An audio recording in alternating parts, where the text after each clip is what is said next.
बार बार हर महीने में 2-4 बार डीएम साहब से मिलें, डीसीओ साहब के पास जाएं, पर कहीं भी कोई सुनवाई किसी किस्म की कोई मजबूत सुनवाई नहीं मारी।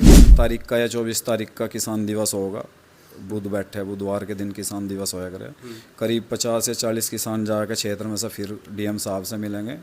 सभी वहाँ अधिकारी हों, उन्हें अपनी समस्या वो बताई जाएगी। जो गन्ना देना चाह रहे हैं कि इनका गन्ना थाना भवन से हटा कर शामली, तितावी या जो भी सही समय से भुगतान नज़दीक की शुगर मिल लगती हो किसानों को, वो उन पे आवंटित कराया जाए, उन्हें दिलाया। नहीं, कोई उम्मीद नहीं है। उम्मीद का ना उम्मीद होने का भी कारण है। कारण ये है कि जो ज़िले का प्रशासन है वो अब तक इन पे कोई इन्होंने कार्रवाई नहीं करी। पिछली 12 सालों से ये बराबर भुगतान लेट कर रहे। अगले साल की चीनी बेच के पिछले साल का भुगतान करें, मार्च तक भुगतान कर पाएंगे। नमस्कार, स्वागत है आपका दुनिया की आवाज़ पर। मैं राहुल चौहान। आज हम थाना भवन बकाया भुगतान पर चर्चा कर रहे हैं, क्योंकि थाना भवन शुगर मिल का कुछ वादे किसानों से हुए थे। 31 दिन जब धरना चला, उसमें कुछ वादे उन्होंने बकाया भुगतान को लेकर किए थे, लेकिन उन वादों पर ना ही मिल अधिकारी और जो वहाँ पर मौजूद थे प्रशासनिक अधिकारी वो खरे उतरे हैं।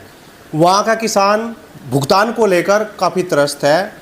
नया सत्र लगभग सवा महीना 1.5 महीना नए सत्र का भी बकाया रह चुका है, लेकिन भुगतान की स्थिति जो कि बनी हुई है। हमारे साथ चर्चा करने के लिए मौजूद है हरिंदर जी, जो वहाँ पर लगातार 31 दिन धरने में रहे और इनको सब पता है कि क्या क्या वहाँ पर वादे हुए थे और किन वादों पर साइन होकर वो धरना उठा था और क्या वो वादे पूरे हुए, कहाँ तक वो खरा उतरा है प्रशासन और मिल अधिकारी, उसको लेकर चर्चा करेंगे। पहले तो स्वागत है जी आपका।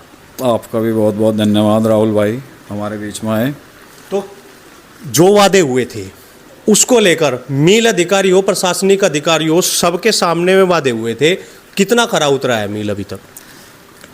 इसमें 50% खरा उतरा। अब तक जो भुगतान की स्थिति थी वो सिर्फ 35 करोड़ रहते अब उनके हिसाब से, जो अभी 150 करोड़ के करीब अभी बकाया किसान। जो वादा हुआ था उसमें 35 करोड़ बकाया बचना था और वो सितंबर लास्ट तक 35 करोड़ भी 36 करोड़ वो किसानों को मिल जाना था। सितंबर तक का वादा हुआ था।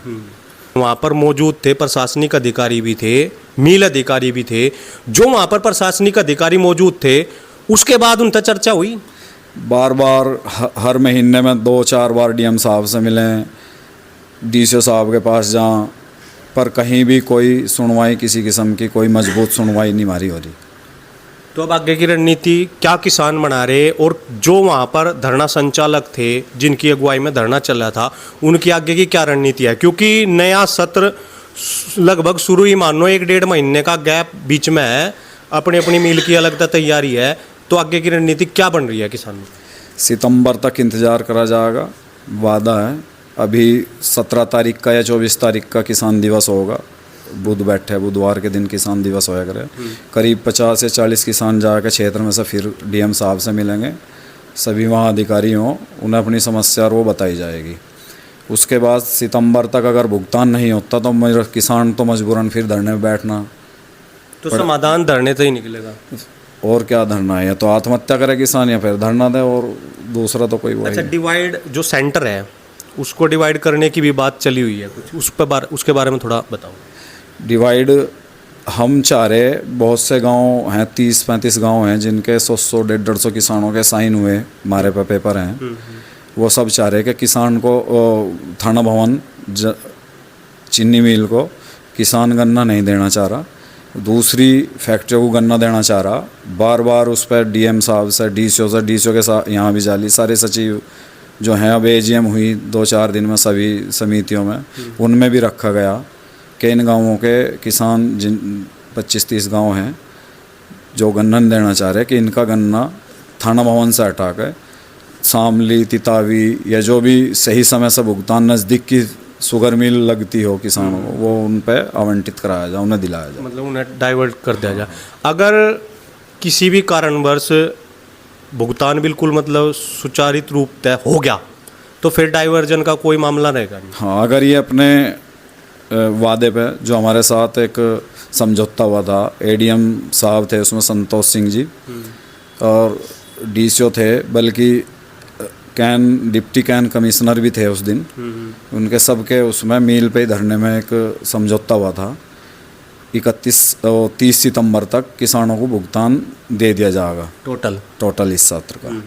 अगर सितंबर तक ये करेंगे तो फिर कोई दिक्कत नहीं, आगे रूटीन में रखें। तो सितंबर चला हुआ है, अब सितंबर के आज 14 तारीख होली, 15-16 दिन है। तो और बकाया 150 करोड़। हाँ, करीब 140। उम्मीद लगा है कुछ? नहीं, कोई उम्मीद नहीं है। उम्मीद का ना उम्मीद होने का भी कारण है। कारण ये है कि जो जिले का प्रशासन है वो अब तक इन पे कोई इन्होंने कार्रवाई नहीं करी। पिछली 12 सालों से ये बराबर भुगतान लेट कर रहे। अगले साल की चीनी बेच के पिछले साल का भुगतान करें, मार्च तक भुगतान कर पाएँ पिछले सालों का। किसान को कहीं जो सरकार के नियम हैं 14 दिन के बाद में ब्याज मिलने का, उसका उस पर कोई फॉलो नहीं हो रहा, उसका अनुसरण कोई नहीं कर रहा। ना तो कोई जिला प्रशासन के अधिकारी कर रहे, ना गन्ना आयुक्त या वो कोई मतलब इस तरह की कोई ठोस कार्रवाई मिल वालों के खिलाफ अब तक हमें दिखी नहीं किसी भी तरफ से। किसान हितैषी पार्टी के यहाँ पर विधायक है, उनसे चर्चा हुई कुछ इस बारे में? चर्चा हुई, उन्होंने विचारों ने पहले भी बहुत जोर लगाए। अभी एक दिन इनके कोई एमडी या क्या हो, अजय शर्मा है, उससे प्रसन्न चौधरी हैं यहाँ, हाँ शामली से सदर विधायक चौधरी साहब ने हमारे आगे ही बात करी। उसने एक इशू कहा, कहने लगा जी हमारे पैसे हैं सरकार पे, हमें नहीं पता किस पॉलिसी के वे या बिजली के काहे के, अब हमारा पैसा है। तो चौधरी साहब ने उससे कहा, कहने लगा कि इनवॉइस हमें दो आप उसकी, कितना पैसा आपका है, और हम मुख्यमंत्री जी से मिलेंगे। तो इस बारे में चर्चा हुई। अच्छा, पैसा सरकार का मील पे है, लेकिन उसमें किसान क्यों पिस रहा? कारण क्या है किसान के पिसने का? ये सरकारों की और इन पार्टियों की जो है नाकामी कहूँगा मैं तो। अब तक कोई भी पार्टी पहले रही, चाहे वो सपा थी या बसपा थी या कोई भी, किसान का कोई भी पार्टी हो, किसान का सही रूप से सही जो किसान का अधिकार है या किसान को जो सही हक है वो नहीं मिल पाता। शोषण हो उल्टा। अगर किसान धरना दें, उन पर मुकदमे लगाना, कुछ और करना। हमने इतने शांतिपूर्ण तरीके से धरना दिया, उसमें हमारे पास मुकदमे लगे, उसमें भी मुकदमे लगे। तो अब मुकदमों से तो बहाल हो गए होंगे? नहीं, उसमें एफआईआर लग रही, उसमें अभी पता नहीं कोर्ट से क्या होगा। अच्छा, एफआईआर में थाने की तरफ से एफआईआर लगी हुई है। गन्ने के भाव ने लेकर क्या कुछ उम्मीद लग रही है? क्योंकि जब से भाजपा सरकार आई, इनका एक ही नारा था, गन्ने का भाव 400 पार। लोकसभा चुनाव में देखा गन्ने का भाव 400 पार। उम्मीद किसान की थोड़ी वहाँ बढ़ी थी, भाई राष्ट्रीय लोक दल का जो वो हुआ था, मिलन हुआ था इनमें, अकबर कुछ उम्मीद बढ़ी थी गन्ने के भाव बढ़ने की, लेकिन वो अभी लगभग 1 साल से ऊपर हो लिया, वो अभी धूमिल होगी। अब कुछ उम्मीद है 2027 नज़दीक है, उससे पहले कुछ होगा या मतलब ढुलमुल ही होगा? अभी मैं इसमें थोड़ा आपको वो बताऊँ, कोई भी चीज़ हो या कोई भी प्रोडक्ट है, किसी की या कोई तनख्वाह है किसी की, कोई भी विभाग में कोई कर्मचारी है, उस पर हर साल इंक्रीमेंट लगे। हम कोई भी वस्तु खरीद कर लावें, वह इस साल 10 रुपए की, तो अगले साल जाहिर सी बात है कि वो 11-12 रुपए की आवेगी। लेकिन किसान का गन्ना, हमारा गन्ना 350 से 370 रुपये 20 रुपये बढ़ा पिछले 7-8 सालों में, 2014 के बाद में। हमें पिछले साल उम्मीद थी, बल्कि एक मुख्यमंत्री जी का एक वो भी वायरल हो गया था कि 20 रुपये बढ़ गए, पर पता नहीं हमें क्या कमी रही, वो क्यों नहीं बढ़े या वो नहीं। तो हमें आशा यह है कि कम से कम 50 रुपये बढ़ने चाहिए, बढ़ावें। मुख्यमंत्री जी से अपना अनुरोध है, प्रार्थना है, 50 रुपये कम से कम बढ़ावें, तो किसान जो इसमें खर्चा आ रहा गन्ने को पैदा करने में, तो उस खर्चे को पार करके कुछ 10-20 रुपये क्विंटल के हिसाब से किसान को बचे, वो अपने बच्चों का, अपने घर का अपना पालन पोषण कर सके। कम से कम 50 रुपये योगी जी बढ़ावें। और इस बार तो चलो हम मान रहे कि बढ़ावेंगे, क्योंकि अगले साल फिर 27 में इलेक्शन होगा, उसके बाद में अगर इस साल ना बढ़ाए तो पब्लिक ये बात समझेगी, जो 27 में बढ़ेंगे कहने लगा भाई इलेक्शन की वजह से बढ़ा रहे। तो हमारा तो यही है सोच माननीय मुख्यमंत्री जी से कि इसी साल किसानों को उपहार के रूप में 50 रुपये तो कम से कम, उपहार नहीं वो कोई भी कम से कम चाह तो, जिससे कि किसान अपनी जीविका सही तरीके से वहन कर सके। खाद को लेकर किल्लत लगातार गांव दर गांव, सोसाइटी दर सोसाइटी देखने न मिली। यहाँ की स्थिति कैसी रही खाद को लेकर? यहाँ भी किस स्थिति बिल्कुल जैसी सारी जगह रही वही यहाँ रही। ऐसा नहीं था कि यहाँ कोई अलग था। यहाँ भी इन्होंने 2 बीघे पे बता रहे थे कि 2 बीघे पे 1 यूरिया कट्टा देंगे। हाँ, नया मतलब बनाया। हाँ जियो बतावे थे। जो आम आदमी चला जाता, किसान शरीफ कोई किसान वैसा चला गया बेचारा, तो उसे बता देते थे भाई 1 कट्टा मिलेगा, 2-5 से ज़्यादा नहीं मिलेंगे। कोई उनसे पूछने वाला नहीं था भाई क्या आपका जियो है, किस तरह आप दे रहे। मैं चला गया एक दिन, मुझे उन्होंने कहा 5 कट्टे मिलेंगे। एक मेरे ताऊ जी थे, उन पर 40 बीघे ज़मीन, मेरे पिताजी हमारे पर 35-36 बीघे पिताजी के नाम, तो मुझे भी 5 ही कहा। फिर मैंने कृषि जो अधिकारी है DAO साहब जो हैं प्रदीप यादव करके, उनसे फ़ोन करके उनसे जियो मांगा। उन्होंने खैर वो कहा, कहने लगा नहीं भाई ने जब ज़्यादा की ज़रूरत है तो ज़्यादा दो, नहीं तो किसान चाहे वो शरीफ है चाहे वो 100 बीघे का भी 5 से ऊपर इन्होंने कट्टे दिए। 5 कट्टे तो आज के टाइम में ज़्यादा 15 बीघे को कवर कर सकें एक बार। नहीं, जैसा इनका सिस्टम चल रहा है जिस हिसाब से यूरिया न लेकर DAP न लेकर बनाने लग रहे, क्या वो किसान के उसमें रहोगा, किसान के हक में रहोगा, या मतलब गलत रहोगा वो सिस्टम? नहीं, ये तो गलत है। किसान को टाइम से अगर यूरिया DAP नहीं मिलेगी तो फिर खेती में क्या हो जाएगा। हम अगर समय पर दिन में 3 टाइम हमें खाना लेना है, 2 वो नहीं लेंगे तो हम कहाँ से चल पाएंगे। इसी तरह धरती है, धरती को अगर ताकत नहीं मिलेगी तो फिर उपज ही कहाँ से होगी। तो कहीं ना कहीं गलत है जो ये सिस्टम बना रखा है उन्होंने। हाँ, ये सिस्टम बिल्कुल गलत है। सिस्टम हमें तो कहीं ना कहीं इसमें काला बाजारी वाली भी वो लगती है। भाई समितियों पे वो नहीं है, आप बाजार से जाओ 350 का यूरिया कट्टा ले आओ। हाँ, उसमें मतलब चल रहा है सिस्टम। यूं भी भाई ये सारी जगह था। ब्लैंक में भी। हाँ, ब्लैक थे भी करा, ब्लैक हो रहा। तो इस पर कार्रवाई होनी चाहिए। कार्रवाई होनी चाहिए, पता सबको है पर करता कोई नहीं। अभी कुछ एक नियम और सुनने में आया भाई, 75% गवर्नमेंट पर रह गया, सोसाइटियों पर रह गया, और 25% जो अदर बाजार है प्राइवेट सेक्टर उसमें चला गया। उस तक कुछ निजात, उस तक मतलब किसानों ने कुछ फायदा मिलेगा अगर 75% गवर्नमेंट पर रह जाएगा? क्या खाद नहीं, निजात तो उससे मिलेगी अगर वो सही 75% किसानों तक बंटन करा जाए। हाँ, किसानों तक पहुंच जाओ समितियों के तहत।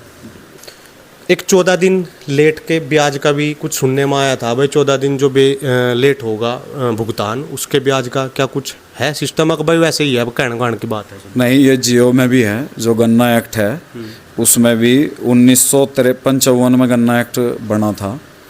उसमें साफ लिखा गया अगर 14 दिन के अंदर गन्ना भुगतान किसानों को नहीं मिलेगा तो उसके ऊपर गन्ना फैक्ट्री ब्याज देंगी। नहीं देंगी लिखा है, लेकिन लागू तो कहीं है नहीं, लागू नहीं हुआ वो आज तक। ये सरकारों की ढील रही, मैं तो असफलता रही। उसके बावजूद किसानों पैसे जो भी ब्याज लेना इन्हें, किसी भी उसका हो, समिति का हो या लोन का हो, कृषि का, उसका अगर किसान लेट हो गया, 2 दिन भी लेट हो गया तो पेनल्टी में। हाँ, किसान कार्ड वाला सिस्टम, कार्ड वाला भी और सभी जो भी है। समिति का तो ये हाल था कि भाई 7% ब्याज था, लेट हो तो ये 1 दिन ऊपर तो 17 हो जाएगा, और 17 के बाद में फिर उसे वहाँ भेज देंगे समिति में, उसमें तहसील में रिकवरी के लिए 10 रुपये और फिर 10% और बढ़ जाएगा। बात यह है किसानों पर सब कुछ लागू है, लेकिन जो किसानों की चीज़ है वो सरकार पर लागू नहीं है। वो सरकार पे कोई, सरकार ने वो लागू करी नहीं, किसी भी सरकार ने, इसने नहीं, किसी ने भी। हमें तो ये लगा कि इलेक्शन से पहले तो सारी पार्टी किसानों की, लेकिन पार्टी सत्ता में आने के बाद में किसान को भूल जा, कोई भी पार्टी हो, फिर कोई किसानों। हाँ, अब इस ब्याज के उसके तहत ही हमने जो आंकड़ा लिया थाना भवन सचिव से समिति में, जो 12 साल से किसान यहाँ लेट भुगतान की मार झेल रहे हैं, और उसका जो ब्याज हमारा बैठा है थाना भवन समिति का, ये रिकॉर्ड में है 200 करोड़ रुपए तो 2020 से 2025 तक का ब्याज बैठ। हाँ, अगर 12-13 से लगावें तो वो 500 करोड़ रुपए के करीब ब्याज बैठ रहा। अगर ये 500 करोड़ रुपया थाना भवन समिति के किसानों को मिल जा तो मेरे हिसाब से तो 500 करोड़ रुपए में जितने भी किसान हैं इनके कृषि कार्ड या और जो भी ड्यू इन पे हैं वो सब क्लियर हो जाएंगे। सरकार से को भी जो है किसान का कर्ज माफ़ करने की ज़रूरत नहीं पड़ने की। दूसरी एक और है, जो सरकार किसान का कर्ज माफ़ करे उसमें एक इस तरह की शर्त रख दे जो किसान टाइम से पैसे दे रहा, समय से पैसे दे रहा, उसे कोई उसका लाभ नहीं होता। अगर ये ब्याज किसानों को सरकार दिलवा दे गन्ने का, तो इसमें सभी किसानों को उसका फ़ायदा हो जाएगा। फ़ायदा नहीं, वो हक है इनका, कोई सरकार वो नहीं करने की। अगर इसे दिला दे तो वाहवाही होगी सरकार की, और किसान जो है अपना बहुत सारे काम किसानों के बहुत सुधर जाएंगे, स्थिति कुछ सही होगी। अगर ये ब्याज समृद्ध किसान बनाने की बात है वह सिद्ध हो जाएगी, वो सिद्ध हो जाएगी, नहीं तो वो खाली एक जुमला है। बहुत बहुत। तो थाना भवन की स्थिति इस समय लच्चर है। 35 करोड़ अब तक बचना था, बचा हुआ 150 करोड़ है, और नए सत्र की तैयारी जोरों शोरों से है। पहला दिया नहीं और अगला फिर लपेटने के चक्कर में पूरी तैयारी चल चुकी है किसानों का। और जो यहाँ पर धरना संचालक थे उनका कहना ये है, अगर सितंबर माह में भुगतान नहीं हुआ तो आगे की रणनीति बना ली गई है, आंदोलन बड़ा होगा। आंदोलन कब तक चलेगा उसकी कोई अभी तक लिमिट नहीं रहेगी। तो मिल अधिकारियों को बिल्कुल साफ तौर पर चेतावनी है, उसमें प्रशासनिक अधिकारी भी आगे, कि जो वादा किसानों के साथ हुआ था उस पर खरा उतरे। आप हमारे चैनल के साथ बने रहे, लगातार हम अपने क्षेत्र की वीडियो अपने चैनल पर दिखाते रहेंगे। भुगतान हो या और भी कोई मुद्दा हो, हम लगातार आपके सामने आते रहेंगे। वीडियो को शेयर कीजिए, चैनल को सब्सक्राइब कीजिए, वीडियो अच्छी लगे तो लाइक कीजिए। जय हिंद, जय भारत, धन्यवाद।